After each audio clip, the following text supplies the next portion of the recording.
Hey guys, in this video, we're going to take a look at how you can add or remove widgets on the lock screen wallpaper on the iPhone 15 series. First, let's go back to the home screen by swiping up at the bottom of the screen. Now on your home screen, tap on settings. Then in settings, I'm going back to the main setting page. Then we scroll down and then tap on wallpaper. Next, tap on customize. Now in here at the top are your widgets panel. So if you want to remove or change the widget, you can just tap on that. And from here, you can change the widgets on your top panel. So that's just the top panel. And then we got the middle panel here, which is your clock panel. You're not able to change your panel here except changing the color, the font and color. So in here you can change the font and color. And then finally we go down to the last panel. This is where you can customize to add in your own widgets or remove some of the widgets that you don't need.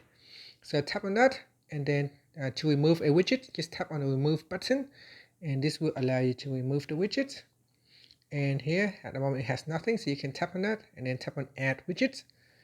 Then in the widget list, scroll down and then select a widget that you would like to add to your lock screen. Now in here you got your battery widget. So we've got the status. So I can tap on that and then I can close. Now I can go down and select other widgets as well. So we've got the weather widget, which we can add it to the lock screen. So go down the list and select a widget that you want to add and then just tap on it and that will add it to your lock screen. After that, tap on done. And that's it. Now if I go back to my lock screen, you can see I have now removed some of the old widgets and added in my custom or the one that I like, the widget that I like. And that's it. That is how you can add remove widgets on the lock screen wallpaper on iPhone 15 series. Thank you for watching this video. Please like and subscribe to my channel for more videos.